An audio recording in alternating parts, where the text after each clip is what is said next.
Whatever the occasion, effortless elegance is right this way. Because Hilton brings you new ways to stay courtesy of the Nomad London. And it doesn't stop at award-winning dining in a space draped in velvet and illuminated by vintage chandeliers. No, this day goes beyond with unparalleled personalized service and attentive hospitality. Oh, and did we mention the Nomad London can be booked using your Hilton Honors points at Hilton.com? Hilton, for the stay. So, you just started using LinkedIn Premium. Now what? Well, on your premium company page, you noticed around 7.5 times more page engagement and 5 times more page views. Well done. And now, new clients are messaging you. All because you're using LinkedIn Premium, which helps you get the business growth you want. Think big, small business. Think big. Start your free trial at linkedin.com/premium small business. That's linkedin.com/premium small business. The new McCrispy Strip is here. Dip approved by ketchup, tangy barbecue, honey mustard, Sprite, McFlurry, Big Mac sauce, double dipped in buffalo and ranch, more ranch, and creamy chili McCrispy Strip Dip. Now at McDonald's. Ba-da-ba-ba-ba. Ryan Reynolds here from Mint Mobile. I don't know if you knew this, but anyone can get the same premium wireless for $15 a month plan that I've been enjoying. It's not just for celebrities. So do like I did and have one of your assistants switch you to Mint Mobile today. I'm told it's super easy to do at mintmobile.com/switch. Upfront payment of $45 for 3-month plan, equivalent to $15 per month required. Intro rate first 3 months only, then full price plan options available. Taxes and fees extra. See full terms at mintmobile.com. Beautiful. Ready? 3, 2, 1. New awards, new rule changes, Rams and Colts history we'll talk about, the Kyren Williams great debate going on. All of that we'll cover today on this off-season update episode here on the Rams Up Podcast Network.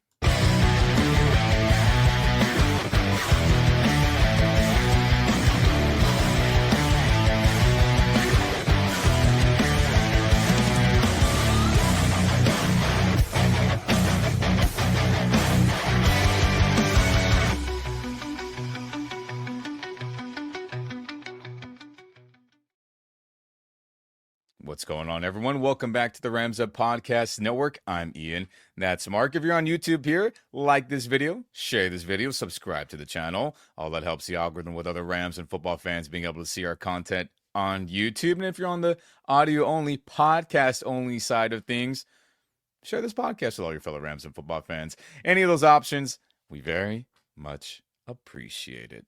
Mark, my friend, how you doing, man? Good weather out here in Los Angeles. How about you? Oh man, it's finally warming up. It's actually pretty awesome right now. And filling the void, watching a little bit of NBA, actually watching a little bit of hockey too, a little bit of baseball, and trying to drum up some content for the channel. And I was wondering what we were going to talk about today. And then you started sending all these items to me. I'm like, oh man, we do have a lot to talk about. Oh yeah, we do. And shout out to Mikal Bridges of the New York Knicks, our fellow Rams football fan. Hopefully we see a Rams fan hosting the NBA trophy. I'm blanking on the name of it. Sorry, I'm a football guy first. You know what I mean. Shout out to Mikal, our fellow Rams fan, and I hope he does well in tonight's game against the Indiana Pacers, which should be a good series if you're just a fan of sports in general. But a lot to talk about, Rams Nation, as we alluded to earlier, and Mark did as well. And we'll start with all these rule changes that will be taking place as, yes, the NFL owners voted on things previously and a lot of nitty-gritty got handled, and we covered that about a month or so ago, if my memory serves me correctly. But they got together yet again and voted on some new stuff. But I think what's important is what the hell didn't pass, and that would be the NFL playoff format change. Excuse me, that's a tongue twister. Proposal was shelved as the Detroit Lions brought up, hey, a team that has a good record should not be a wild card team, and they should be hosting a playoff game. As last year, if you remember, the Detroit Lions and the Minnesota Vikings were both 13, 14-plus win teams that were, one team was going to be hosting and the other team was going to have to be traveling, and we end up seeing the Minnesota Vikings out in the neutral site Arizona Cardinals Stadium, and we whooped their ass. So, hey, maybe home field advantage out there in Minnesota would have helped them. Who knows? We'll never know. But because of that scenario, the Lions are like, hey, we should rechange the format into best record to worst record. But when they got together today, the Lions' proposal to allow wildcard teams to be seeded higher than division champions if they have a better regular season record has been withdrawn. The current system remains in place, though this is expected to come up again in the future, per Ari Miroff of My Sports Update on X Twitter, as he has some good updates and NFL content on X Twitter. So, Mark, Rams Nation, long story short, Lions are like, yeah, no one's gonna be on our side, maybe than the other couple teams. So we're not gonna embarrass ourselves by, having this be put on the table to vote, right? Well, this is the other part of it, and maybe they came to the senses in this regard. This is something that changes from season to season. And I was looking at the schedules this year, and I'll make a prediction right now. There's going to be multiple teams out of the NFC West this year, and there may only be one team out of the NFC North. So they may be, hurting themselves. Yeah, last year it kind of screwed the NFC North. It could flip. I leave it the way it is, award the divisional champion, because these schedules are not even. They're not balanced across divisions. So just leave it alone. And maybe that's part of it. You could be right. Maybe they just realize they're not going to get the votes. But, looking at the schedules this year, I think the NFC West is the most likely division in the NFC to send two teams to the playoffs. That's my opinion. And maybe the NFC East. I mean, the North will just probably cannibalize on each other, but there's, that group of four is pretty dang good, right? There's going to be a good team. I mean, a team with a good roster that's going to be in fourth place out of the North there. So I get their point from the Lions' perspective of pushing this, but, there's got to be reward for winning your division, right? Just like how we were a game away from hosting an NFC Championship game because, well, we won our division. We obviously hosted, quote unquote, a playoff home game out there in Arizona. But, things would have shook our way. And if this was not the case and we did go from best record, that would have not been a possibility. Or even in past years, that would have not been a possibility, a la the 2021 Super Bowl champion Rams. So I'm glad it's staying the way it is. And if they are going to change, they're going to have to completely change the way they make schedules. I think Mike Florio, Pro Football Talk, and Chris Sims covered this and made a great suggestion way back when this was a possibility of maybe this being up in the air. Seriously, it was like, hey, every team in the NFC's got to play each other once. Every team in the AFC has to play each other at least once, and then you can mix in an extra game or two, if those things aren't fulfilled. But if it's not going to be that way, then best record, there's too many variables to that. And if that's not going to happen, then it should never change, and it's not gonna, Rams Nation. So that's a good sign. And hey, things will stay the way they are with that. And I am happy to see that. But what is some other big news in terms of rule changes that are going on? NFL owners also voted to allow onside kick rules to be modified. Now, if you remember, with last year being the first year of the, what's the word I want to say it? The, whatever. But the new glorified kick return, where everyone has to stay still and until the ball lands in the landing zone or is touched by a returner, then no one can move, right? It was a way to get teams to stop kicking so many touchbacks, but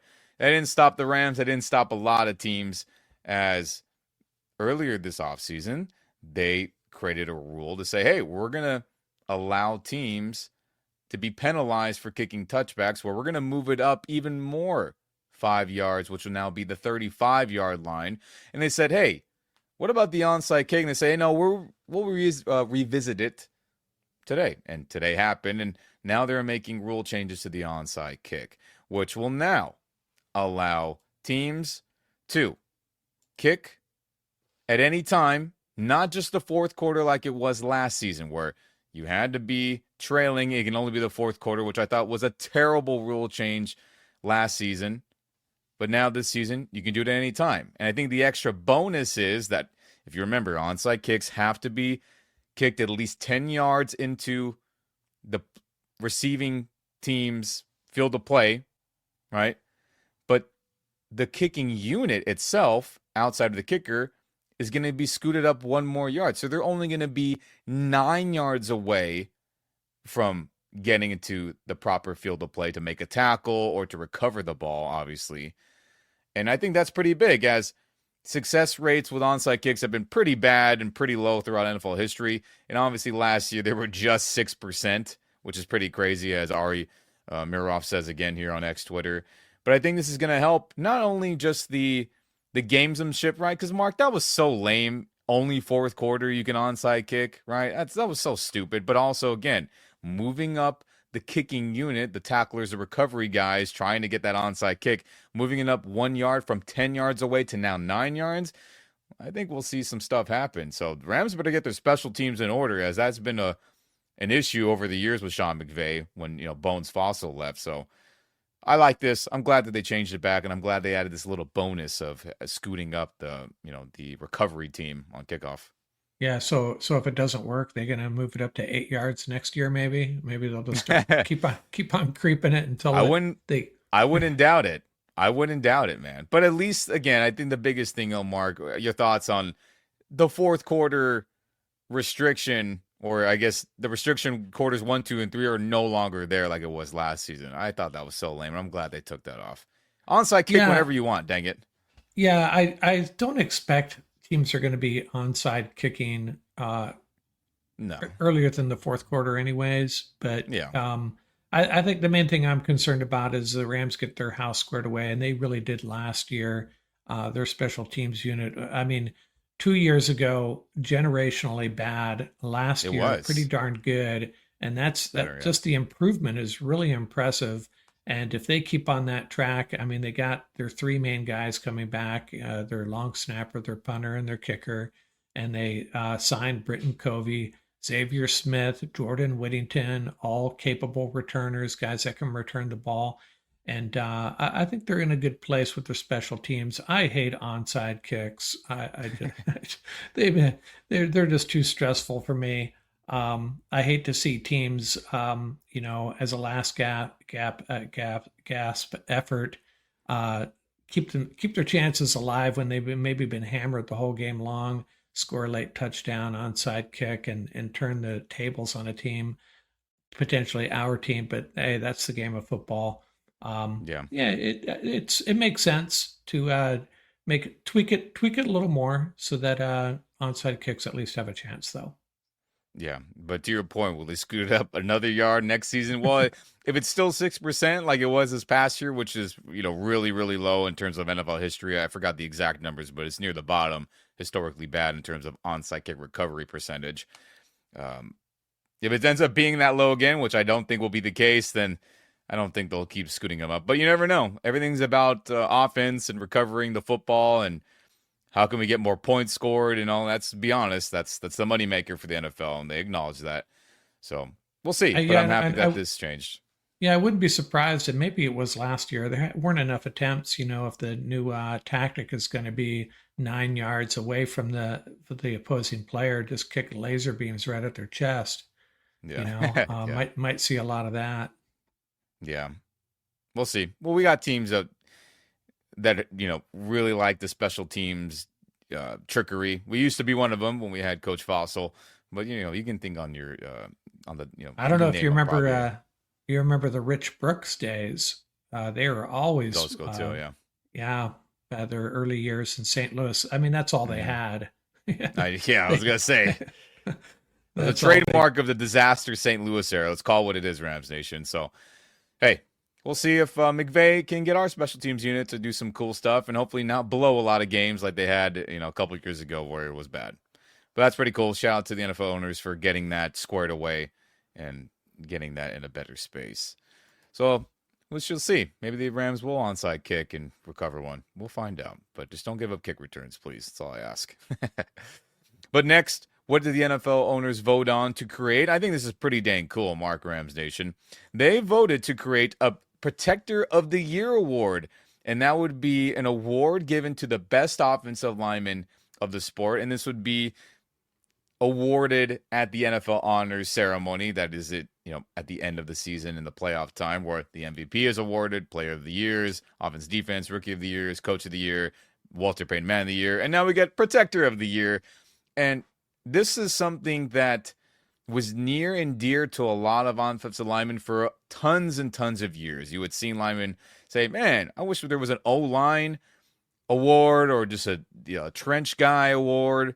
And yes, there are the networks where like Fox would be like, oh, O-line of the award, but that wasn't official presented by the league and awarded by the National Football League. But now this one will be, and you guessed it, Rams Nation. Who was one of the big proponents and big, pushers of to get this done? That would be our own future Hall of Fame player, in my opinion. I'm sure Mark's as well. Andrew Whitworth was one of the main guys to say, hey, NFL owners, why the hell don't we have it? Let's get it going. And then him, along with Deion Dawkins of the Buffalo Bills, they're all pro linemen, and some others, they were big proponents and big, lobbyists, you could call them, with the NFL owners to get this created. And here's Andrew Whitworth quoted saying, it's time the men who lead, protect, and never ask for credit are recognized as the backbone of this game. Future Hall of Famer, Super Bowl champion, Walter Payton NFL Man of the Year. Andrew Whitworth said that for the Protector of the Year award that will be awarded every year going forward, starting at the end of this 2025 campaign. Pretty dang cool. Another Ram getting crap done, getting the NFL pushing forward to get things right and award these trench linemen, because how has this not been an award in the past? You don't really think about it, Mark, Rams Nation, but it's kind of crazy. It's never been a thing for the 100+ year history of professional football, right? It's crazy. Yeah, especially when you consider, okay, there's 11 players on offense. Almost half of them are offensive linemen. And typically, if they're healthy, barring injury, they're out there for every single snap of the game. Typically, the only players that are out there for every snap of the game are the offensive linemen, the quarterback, and maybe a defensive back or a linebacker or two, and that's it. And they should get recognized. I mean, everybody, every coach worth his with any experience is going to tell you it starts with the offensive line to some degree, anyway. So it's a good award.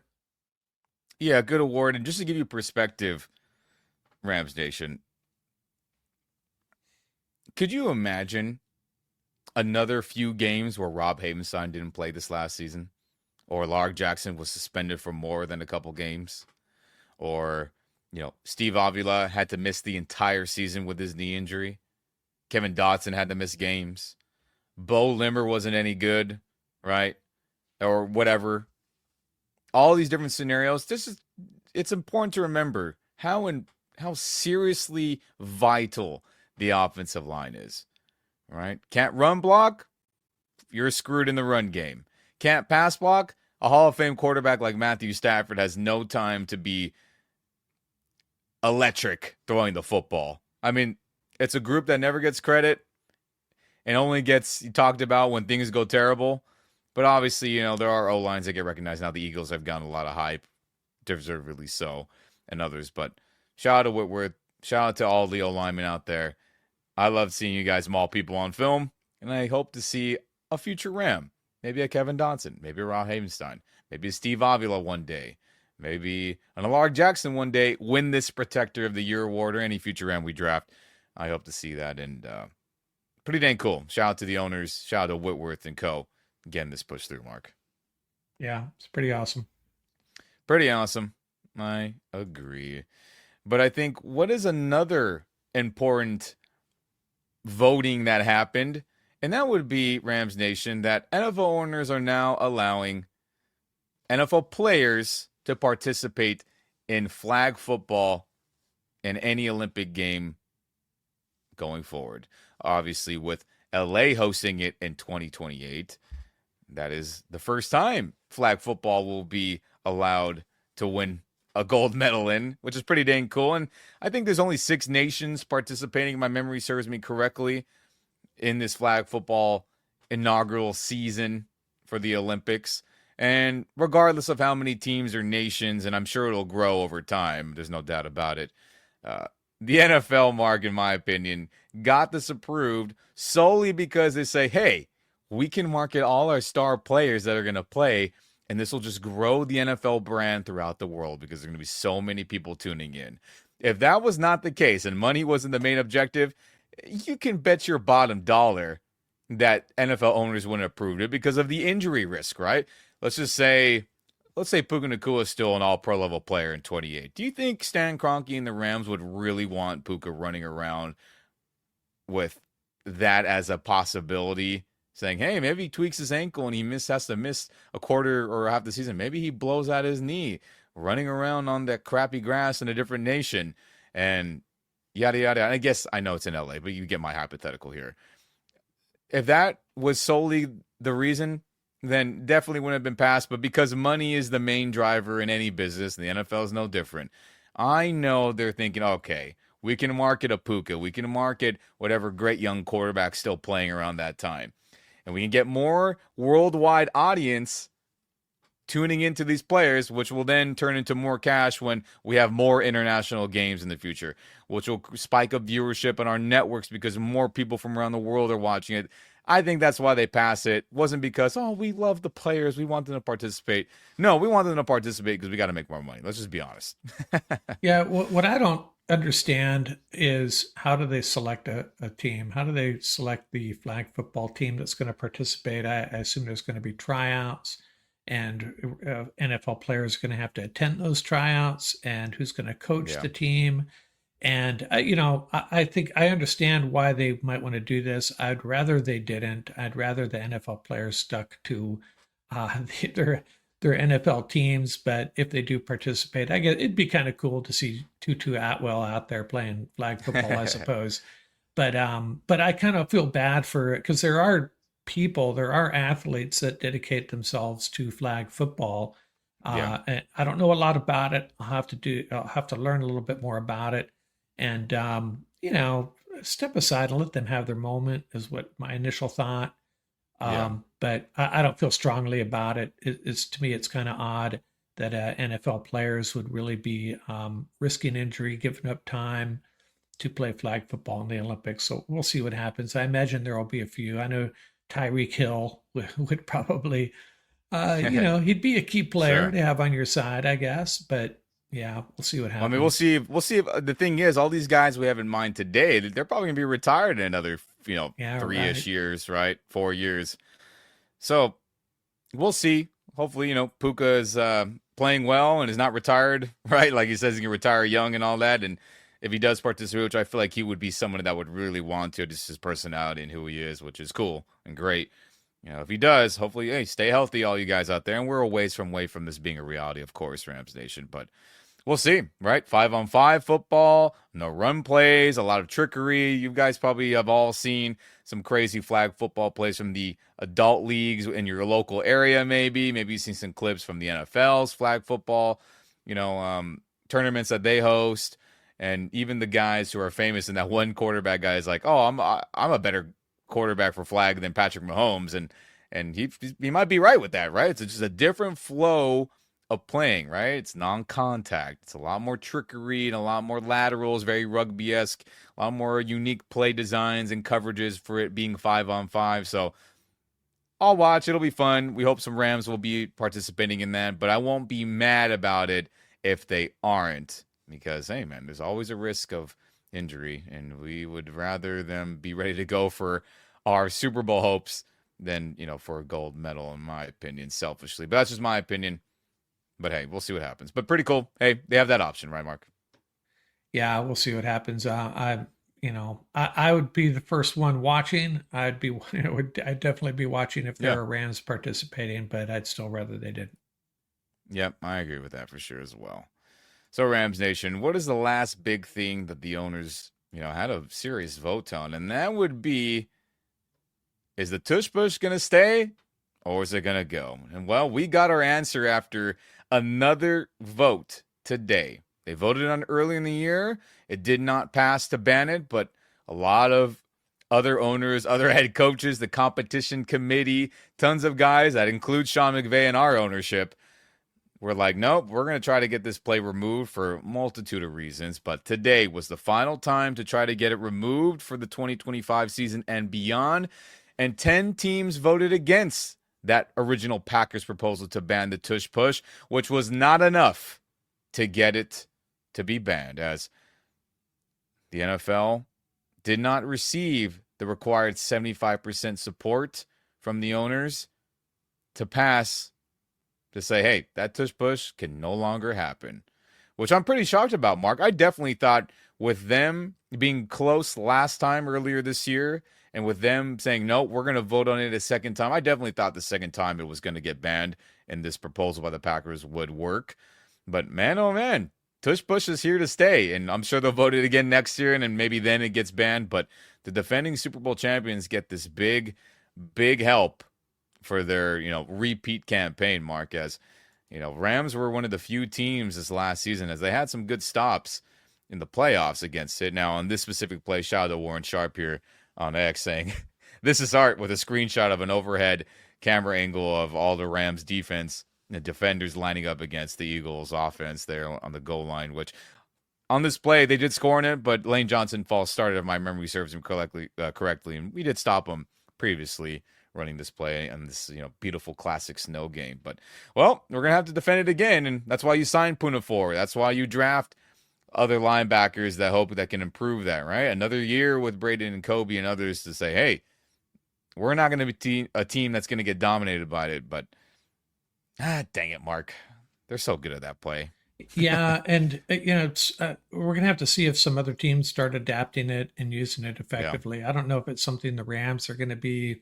It's really in their swim lane for Matthew Stafford to be running this play, but you could run it with someone else, right? You can run it with a running back, and maybe that's what teams will start doing. And my biggest problem with it is, well, there's two things. I agree with McVay, what he said. It doesn't look like a football play. And kind of tying into that, it's kind of boring. It's a boring play, and sure, Eagle fans love it. But other than that, it's not great TV. And what I thought was interesting about the vote, and I don't know, trying to think logically if there's a reason for this, the only two NFC teams that joined the Eagles were the Saints and the Lions. Everybody else was AFC teams. And I wonder if that makes sense. It probably does. All the most of the NFC teams that have to deal with it on a weekly basis, or kind of like, let's get rid of it, while the AFC teams, it's not as big a deal to them. Just leave the rules as they are.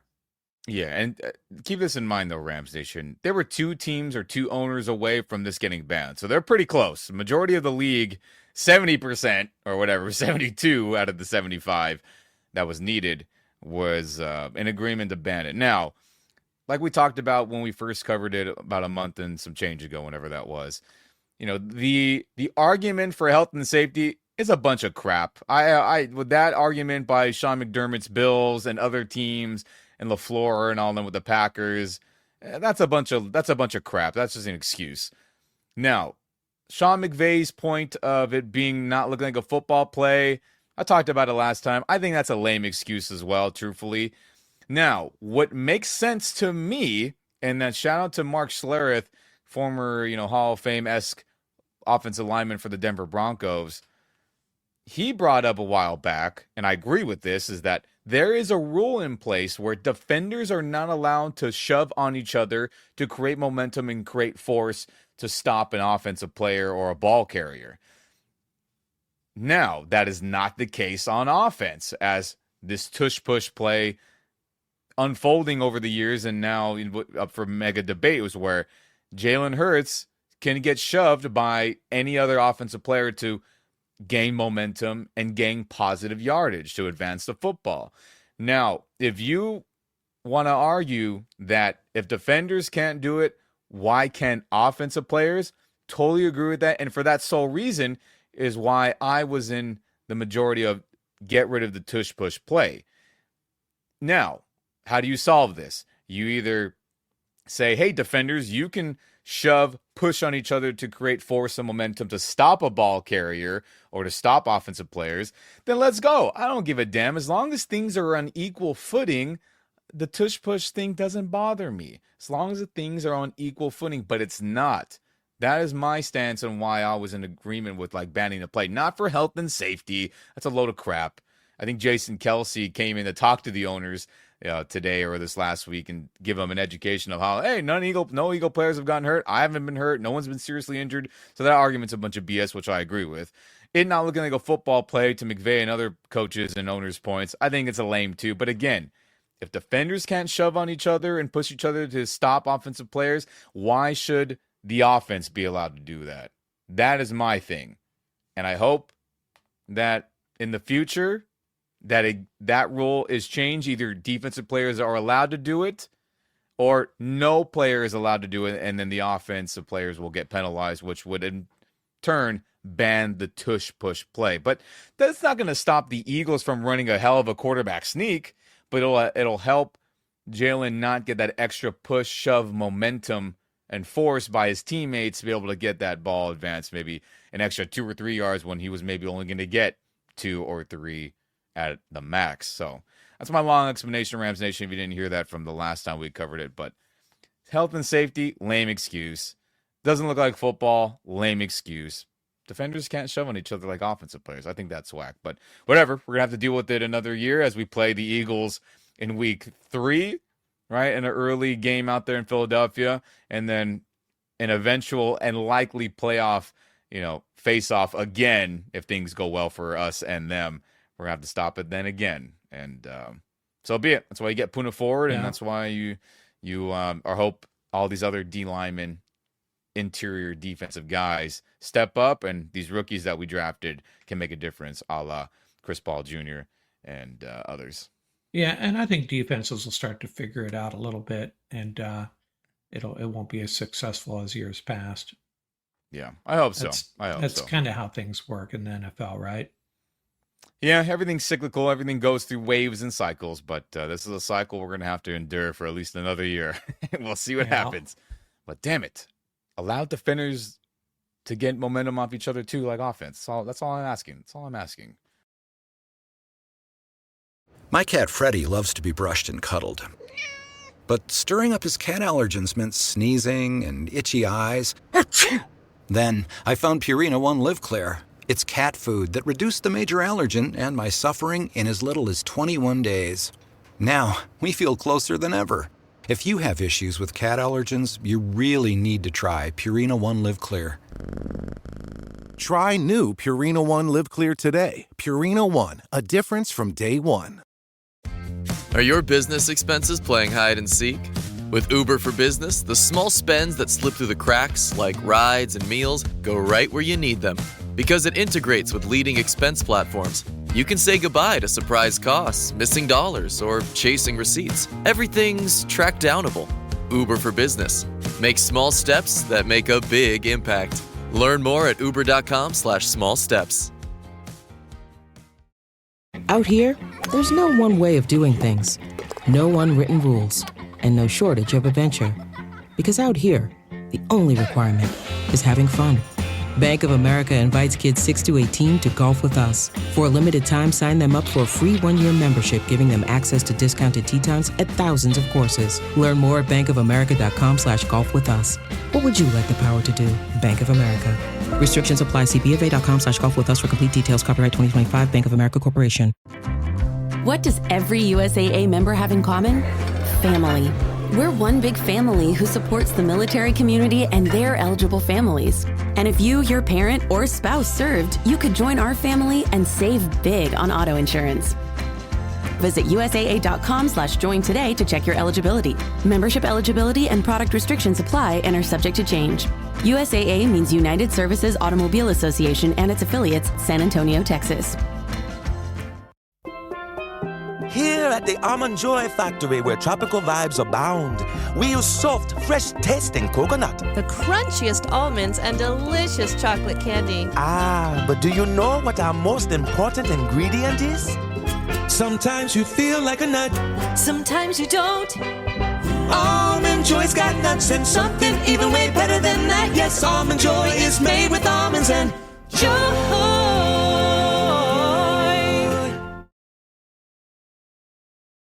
But anyway, we move on. We worry about other things, as some fun stuff to talk about real quick, as rookie tight end Terrence Ferguson at the NFL Players Association Rookie Premiere, where the NFL Players Association gets together, chooses some of the top draft picks from every NFL team, and they say, hey, we want to get a little photo shoot with you. You're representing the Rams. You're one of their top picks, or you're one of a high-profile player, and photo shoot them, give them their first rookie cards. That's when the first very official rookie cards and other memorabilia are created with them for team photos and a bunch of other stuff. But who was chosen for us? Yes, Terrence Ferguson, as this is the first time we're going to be able to see him in his Rams gear. As yes, this photo is slightly edited, as I am not a fan of the gradient numbers and the name tag patch, so I took them off. Made the yellow darker, made the blue royal blue darker. You can't do that. Just for fun. It was a quick edit, so if you're tuning on YouTube, you can compare this one I did to the official one that the Rams and the NFL Players Association and NFL released themselves. As, hey, it would be nice to see the jersey like this, but I digress. Uniform topics, there's stuff I like to talk about, not just Rams related, but pretty cool. I mean, our first official look of Terrence Ferguson, Mark, in a Rams uniform. Was cool. Yeah. Number 18. Yeah, he looks like the real deal. And I have a question for you regarding Terrence Ferguson. An X's and O's question that I've been chewing on, and maybe we've talked about it. I don't think we have, though. So, and I remember McVay making some comments, and I think maybe it was you who made a comment about how they're going to use Terrence Ferguson. Maybe not necessarily a prototypical tight end in all situations. So this is my question, and it might be a silly question. If it is, just call me out on it. Is 12 personnel dictated by the fact that Terrence Ferguson is a tight end, or by where he lines up, how the Rams deploy him? And the reason I'm asking that is, I've heard a little bit about the Rams potentially using him more like a slot receiver. I don't know. Maybe it's just a nuance between how your move tight end is used versus a slot wide receiver. So does that make sense? Do you understand my question? Yeah, so 12 personnel, everyone out there. There's different names for it, but this is an old school name that has stuck and has been around since for a long, long time, since the 70s, I believe, when all these different number codings for offensive players came into fruition. So the first number in the 12 means how many running backs are on the field. So 12, 1, meaning one running back. And the second number is how many tight ends are on the field. So the 2 in this meaning that there will be 2 tight ends, and you can think of it to 11, 12, 13, 14, 15, 22. You can do any crazy number you want, but again, first number means how many running backs, second number means how many tight ends on the field. So to your overall question about him being a flex tight end and all that, and hey, those would be great options to see him do. And I think with his skill set and what he did at Oregon and what he was best at, was being a receiving tight end. Yes, he could block, needs work on it, just like all the tight ends in this class. But the point is like, hey, we can line up in 12 personnel, or we can have the 12 personnel grouping, but we can do some spread kind of orientation looks and plays out of this. So it's like, hey, okay, the stuff we do in 11 with 3 wide receivers and 1 tight end, we can probably get away with to some degree in 12. Why? Because Tyler Higbee can line up and run routes. Terrence Ferguson has maybe his skill set works out better with that based on what we saw on film, and we'll see how it translates to the NFL. And I think that's a good mismatch because let's just say near the goal line, Rams Nation, we go, all right, 12 personnel, old school style, right? Wide receivers really out wide, both tight ends, hand in the dirt next to the O-line, and 1 running back. And we're like, hey, that's a running formation. We're going to try to run it. So, yes, you can play action, do stuff out there, but let's just say we've really put out there on film that all we ever do in 12 is the old school way I just described. But let's just say for a game, we don't do that. And we line everybody out wide like wide receivers. So Ferguson and Higbee are in the slot or out wide one-on-one. But the defense is in more of a run defense, bigger guy looking formation themselves. Now it's like, we have some linebacker on Terrence. That's not good. We have some linebacker on Higbee. That's not good for us. And I think that's the key thing is that you can get a lot of versatility with that duo at tight end, along with obviously Puka and Devontae being the top 2 wide receiver guys, and hopefully Kyren being more of a threat in the passing game with Blake and Hunter as well. So yeah, Terrence could be in with Higbee in 12 personnel, but it's like, all right, Terrence, they want to be in a more heavy set defense formation to stop the run.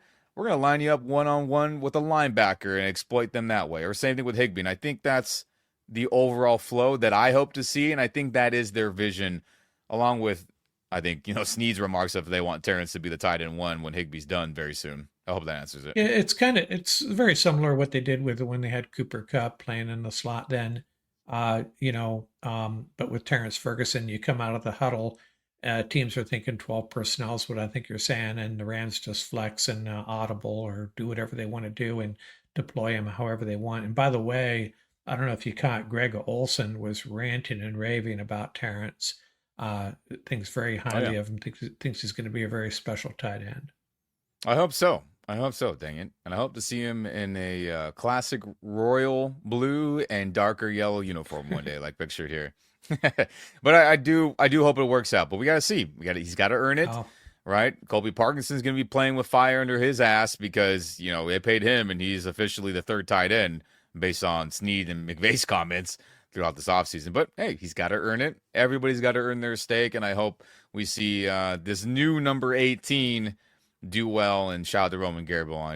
It's kind of crazy that number's not retired yet, but I know Roman Gabriel's son and all of them are fighting for all that in the Hall of Fame induction. So shout out to you guys doing the good work in that. But I'm sure Ferguson did not think that, like, hey, I'm going to take Roman Gabriel's number, as he did say ring number 18 was from his former tight end teammate at Oregon that died tragically in an accident, and he wears number 18 in honor of him, as that was a number that was available. Which, hey, it'll probably be for a year, and then Terrence will probably switch to number 3 when that becomes available, whenever in a couple of years. That's his number he wore in high school, Pop Warner, and college. Just like Puka, he'll probably switch to his original number one day. So 18 is temporary, for everyone who is a little pissy with him taking that number. It'll be all right, I promise. So Terrence Ferguson in a Rams uniform. Pretty cool. If you're on YouTube, check it out. And if you're not, hit our YouTube. You can see the visual we have up. And Rams Nation, I think it's important to talk about someone who you may not think has a lot of Rams ties, and his family with that ties, and how it was a very, very important in Rams history. But we want to send our condolences to the Irsay family as Colts owner Jeremy Irsay passes away, as he was born in 1959 and died in this 2025 season that we currently live in, as he was 65 years old.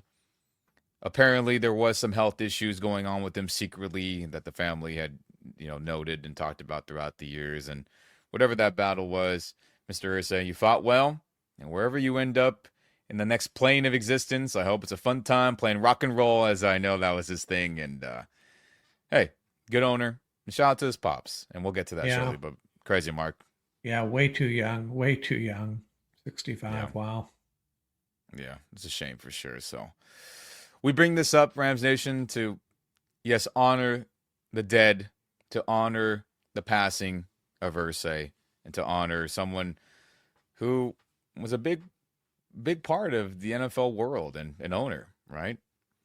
And I think it's also important now during this time to remember the Irsay family and how they played a huge part in Rams history, as this is something a lot of people do not know. And I know a lot of people who lived it, were alive in the 70s, who were maybe born shortly after remember, and people who suffered in the St. Louis era remember. But there's a lot of people who forgot and or just don't know. And I think it's important to talk about that, Mark. The Rams and Colts, important history. And what is that important history? Well, these two gentlemen here pictured, former owners of both the Colts and the Rams simultaneously at different times. As you can see pictured on the right there, you see Irsay Sr., Robert Irsay, the former owner of the Los Angeles Rams for a quick time, and then eventual owner of the Colts.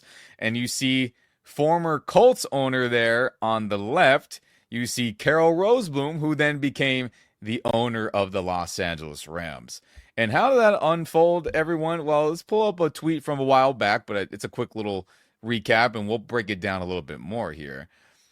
Gil Brandit says, on this day in 1972, July 13th, and this tweet was from 2020. I know, it was a while back, but I thought it was a cool little recap. On this day in 1972, Robert Irsay bought the Rams and transferred ownership of the club to Carol Rosenblum in exchange for the Colts. Players and coaches were unaffected, and their affiliations remained the same. The trade saved Rosenblum $4.4 million in capital gain taxes, which is, yes, a lot of money back then, and I get it. Millionaires and wealthy owners, you can say, that's a lame excuse and all that, but hey, that's how it went down. So, to give you another quick recap on how that went down, Rosenblum, everyone, bought the Colts way back when for $13,000, right? Majority ownership back in 1952, if my memory serves me correctly, which is crazy, or 1953.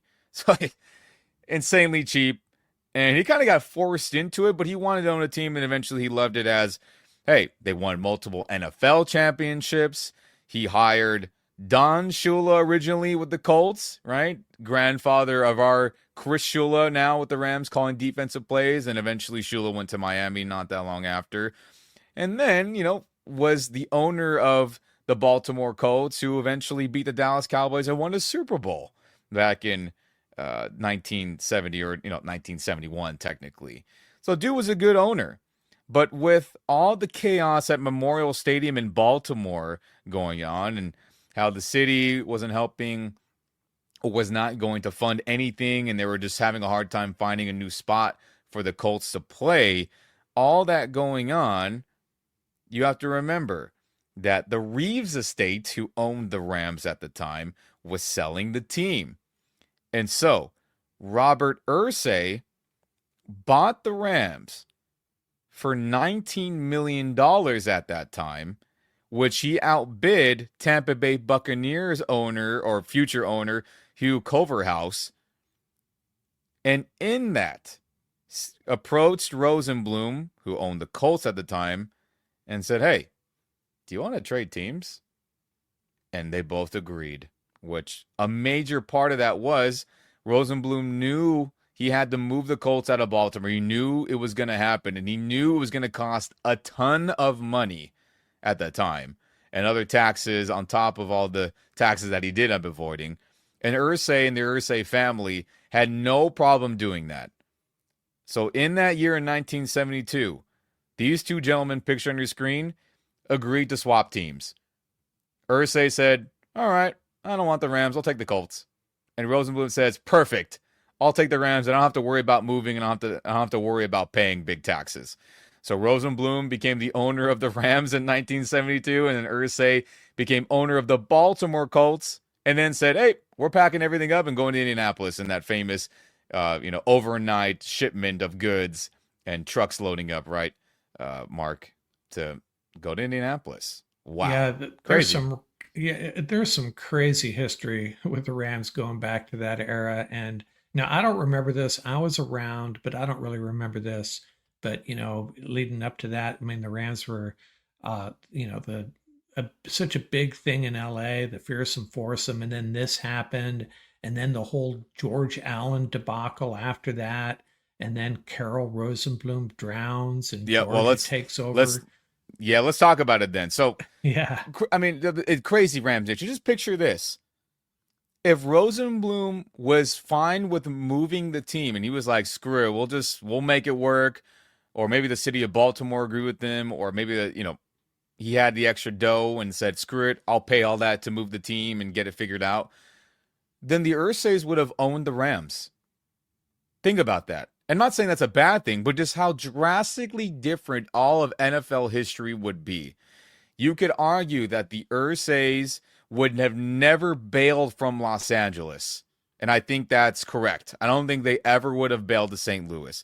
Now, let's go back to the Rose Boom and the timeline we all lived, right? Rams were really good in the 70s. Shocker, right? Rosenblum's Colts were really good, and players were so sad to see him leave the Colts ownership and, sell the team, basically, or swap teams. Rams in the 70s won the NFC West 7 straight times, right? Made a bunch of playoff appearances, right? Lost to the Vikings a bunch during that time. That sucked. And then, yes, to Dallas. And then also, unfortunately, lost that one against the Steelers where that team probably should have won. But, the dynasty of the Steelers, that was unfortunate. And I think what's unfortunate about all that, unless I got my timeline mixed up with the Steelers Super Bowl, apologies if that's not correct. I'm just thinking off the top of my head here. That was the end of the 79 season. Yeah, I think you're right. Yeah. But, he died tragically. I think he had drowned, if my memory serves me correctly, and people thought he got assassinated because he was like a gambling issue, and that his son was like, who was one of the team presidents for the Rams at the time. He was like, my dad would never go out swimming. So that was all mysterious how that happened. And then famously, everyone thought that his son would have inherited the team and would have kept him in LA, but to Mark's original point, and every Rams fan's dissatisfaction with this, that his second wife, Miss Georgia Frontier, inherited it, and then eventually things got wacky, and they moved to Anaheim, and then eventually to St. Louis, and the St. Louis era was a disaster, and yada, yada, yada. Okay, we all lived that timeline. We knew it. But the Irsay family, if they would have owned the Rams, I don't think there's a doubt in my mind that they would have never left Los Angeles. Isn't that crazy to think about? And just how different things would be, right? No Kroenke would have bought the team. There would be no SoFi Stadium currently. There would have been no Super Bowl championship in that stadium, right? There would be no Sean McVay, most likely. There would be no any of your favorite players in this LA Rams 2.0. There would be no greatest show on turf. There would be no any of those guys that are Hall of Famers and should be Hall of Famers. I mean, history would have been so drastically different. It's crazy to think about. But all because Mr. Roseboom was like, I don't know if I want to move the team and pay all that. And Irsay was fine with that. It all unfolded. It's just so crazy to think about. Yeah, and another angle to consider is, had they not left the Coliseum, and I know the Coliseum Commission and all that, that was a big mess. Maybe they moved to Anaheim regardless. But if they don't move to Anaheim, I don't think the Raiders come to LA.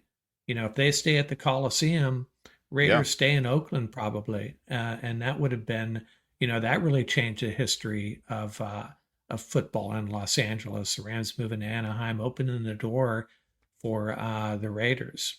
So there's the Rams have so many crazy things that happened with their franchise during their days in LA. There was that gigantic trade with Washington. It was like 15, 16 players getting traded. It was crazy. Yeah. And then all this. I'm going to do an episode, maybe just a series on the history of the Rams and highlighting all these crazy things that happened with them. But yeah, Irsay as the Rams owner all this time, everything would have been different. Who knows? I mean, it's all of our lives would be different. I mean, let's just be honest. Everyone's lives would be different. It would be the crazy butterfly effect, butterfly effect. That's a tongue twister right there. It would. You hear that theory and you see the movies and stuff, but it would be, right? I mean, everyone going to games, the fandom in Los Angeles, people who veer towards the Raiders or the Niners or the Chargers in California, or maybe they were Cowboy fans. You know what I'm saying? Like, all those people probably don't lean that way or don't become fans of those teams. And obviously the team in LA has to win and do well and all that. Yeah, of course. But gosh, what a drastic difference the world would be, in at least the NFL world and all our fandoms would be, if Irsay was the owner, because I firmly believe he would have not bailed from Los Angeles like Georgia Frontier did, when her husband had passed, and years later she made that move. Crazy to think about. Yep. But we talk about that today again, Rams Nation, to just highlight the history of the Irsay family and to also highlight this man's father, Jim Irsay, with Robert Irsay, and say thanks to them for helping us become Rams fans in this crazy timeline that we lived. And I hope he is in a better place and playing his guitar and enjoying rock and roll, which I know Jim Irsay liked to do. So yeah, and we can RIP thank to his him father, for RIP to him. And we can thank him for parting ways with Marshall Faulk as well, right? Yep. Thank you for that. And I'm sure there's other things. Thanks for taking Eric Dickerson off our hands. And I'm trying to look at the glass half doing all full that, here, right? And getting some trade, even though that trade was dumb. But you know what I mean. There's a lot of Colts history, right? Marshall, Eric, the trade of the teams. Right. A lot of big trades in history. Yeah. And we should have got better capital back for Eric, but oh well. It's neither here nor there. But RIP to Jim Irsay, RIP to his father. And thank you for getting us on this crazy timeline we all enjoyed in Rams history. RIP to those guys. But there's a history lesson, Rams Nation. If you did not know, really fun. And yeah, we got to do more Rams history episodes, Mark. I agree. Yeah. I agree for sure. There's certainly a lot to talk about. Yes, there is. And we know it's a lot to talk about, and our fandoms have been talking about a lot. Mark, the great Kyren Williams extension debate. Oh, man. Right? Is Kyren any good? Is he a touchdown merchant? He fumbles too much. Why are we going to pay him? Oh, he's actually not that great at pass blocking, or he's overrated. Yada, yada, yada. You get the point, Rams Nation, as Kyren Williams has been a major focal point this last couple days, and really since the offseason and since that playoff game where he fumbled against the Eagles, of like, hey, is he actually any good? Or is he worth the trouble giving the ball this much? I mean, it's been a great debate I've been seeing on Twitter X and other sites. It's been pretty crazy, pretty split, it feels like. And it feels like, man, oh man. You want my 2 cents? Yeah, let me hear it. It's just crazy. I'm just thinking about it in my head. I'm like, man, oh man, our fan base is split. I think Ram fans are being silly. I mean, whether we should give them an extension, it depends on the money. It depends on, if they can come to a sensible agreement, because running backs, you don't want to necessarily pay them big money. I get it. But he is, he has his limitations as far as breakaway speed, and he maybe fumbled one too many times last year, maybe two. And that's a fixable thing. But I think, until Blake Corum and Jarquez Hunter really prove something to us, I think we needed to stop it. And he's our number one running back entering the 2025 season. I expect him to retain that until he proves otherwise, either by putting the ball on the ground. I don't think his productivity is going to drop off. He's perfect for this offense. It'd be great to have, if he had that breakaway speed as well. But I'm a Kyren Williams fan, and I don't know what these Ram fans are talking about. Look, I'm a Kyren guy as well. I mean, we hammered the table all last season during games how if he did not get enough carries, our offense was going to be piss poor and we were going to lose games. And that happened quite a lot when the offensive passing game was just flat out awful for a multitude of reasons, right? People were injured, linemen were gone and missing because of injury. Stafford was getting harassed. I thought play calling from McVay wasn't the best in the passing game. There was multiple reasons. But what was constant? Kyren Williams running the ball and getting tough yardage. He was a good running back for us. Now, people that would argue he is a touchdown merchant, we saw Blake Corum get carries, and he didn't punch him in all the time when he was close to the goal line. And you could say he didn't get as many carries as Kyren. But, okay, put that to the side. He scored a lot of touchdowns. I think it's pretty important to score touchdowns, right, everyone? Okay. Yeah. So what is the next important thing? Getting first downs and moving the chains. Kyren, majority of the season, was fantastic in short yardage situations where he would lower his shoulder, he would bulldoze, and he would definitely dart forward and get the much needed third and short, fourth and short a lot of times he would get. And that's very valuable too. Not every running back could do that or has that skill set or the strength and all that. I'm not saying he's, the Nigerian nightmare where he was just rolling dudes over and blowing through guys, the Kansas City Chiefs running back, if you remember him, everyone. So the most important things, moving the chains, scoring touchdowns, pass protection. Let's not forget about that. That's right. He's pretty good in. And then, yes, could he be a better catcher of the football? Sure. But there was times I thought when he got used in the passing game, he looked pretty good to me. Think of that touchdown, that Texas angle route where he scored and flipped over the 49ers defense early in the year. Think of the heads-up play that he scored on against the Vikings in the playoff game, and I'm sure there's other ones I'm just blanking on. But, Sean McVay doesn't use running backs in the passing game. It pisses me off, and I think he would be valuable in the screen game. I think he could do it. I think he could read blocks well. I think he has good vision. Yes, he is not a home run hitter, and that is why a lot of fans are fed up. Yes, he put the ball on the ground, and that is irritating. But to act like Kyren Williams isn't a good football player and that anyone could do what he does as replaceable just like the snap of fingers, I think is a little ridiculous in my opinion. But I will say, if he fumbles in another big game, or if he drops some passes in the passing game, or he gets hawked down again in big runs, or he cannot create any explosive runs when the lanes are there and the linemen open up the holes for him to gash and get big yardage. If those things all unfold, then I have no problem not, re-signing him. Or I have no problem with the Rams moving on from him, I guess I should say. Well, yeah, now, all this is in tandem. Real quick, I'll finish on this, Mark. Real quick. How does Blake Corum look and how does our rookie Hunter look? Right? I mean, that's all in tandem. But we'll see. But I think Kyron's a hell of a good football player, and he produced when our offense sucked in the passing game last year. And I'll say this, Mark. If you want to pay him more than $10 million, I'm not on board with that. I'm just not.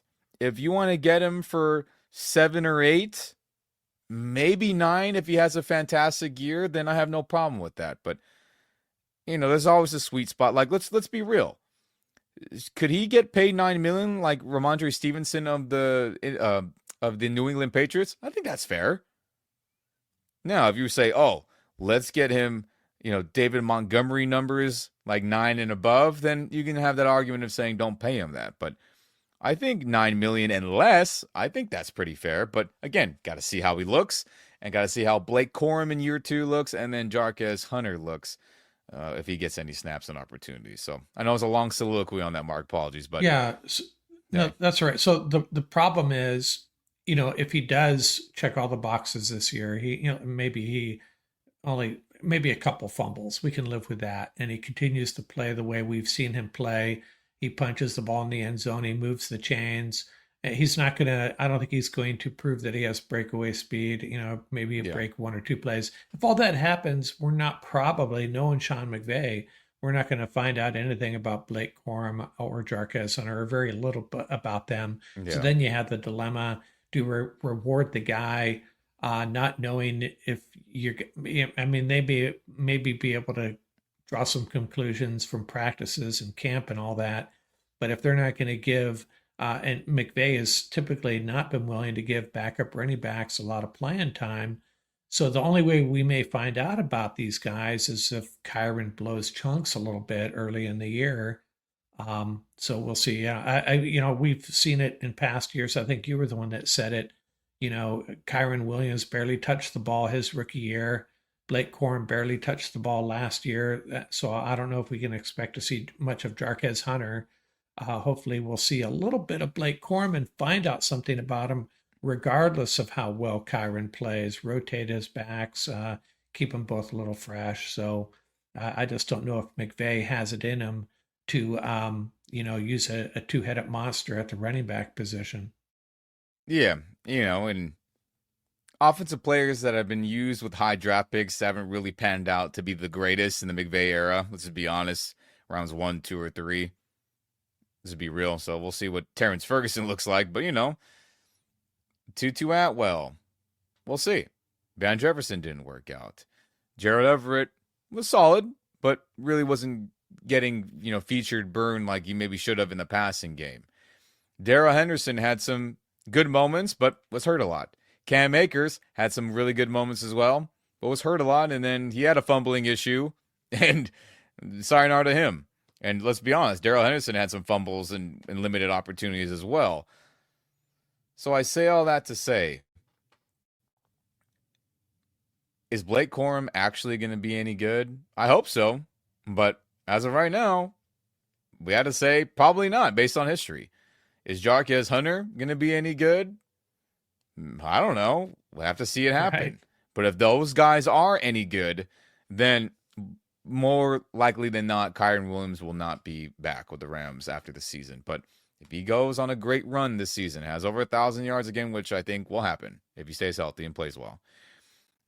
And if he has, let's just say we go on a Super Bowl run, we play 4 games, and he scores a rushing touchdown each of those games, then of course, there's no doubt he's going to be back. He was a big reason why we won a championship, right? But if Blake Corum is doing things just as good as him, then you can forget about it. He will not be back no matter how good he is. Let's just be honest about it. Because, hey, pay you $7, $8, $9 million, or Blake Corum on a 3rd-round rookie pay scale for another couple of years. Right? Let's just be honest. That's just how it goes. And maybe Jarquez Hunter goes off and he's this home run hitting guy like everyone's hoping, and he's scoring long touchdowns, and forget it. So again, it's multi-layered, Rams Nation. Blake Corum and Jarquez Hunter's production and skill sets, how do they do? And then obviously Kyren being who he is and getting all of these issues of fumbling and other things squared away. So we'll see. It's a big year for him, but I see a lot of fandom acting like he's just replaceable with anyone, not just like another good player, anyone. I see some of that. That's pretty crazy in my opinion. Dude's a good football player. Not just anyone can play running back in his spot right now. I just want to say that again. It's I think that's crazy talk as well, because you can see him, you watch him play, his ability to, that little jump step, whatever you call it, that he does over and over again to get that extra 3 or 4 yards. But I will say overall, I'm really happy with our running back room. I feel really good about it. I think we haven't even talked about Ronnie Rivers. We got 4 guys, and all high character guys, all strong clubhouse guys, fit this culture perfectly. So in that regard, Rams they may have one of the better running back rooms in the league right now. I mean, guys, I found the stat I was trying to look for and make sure I got it right.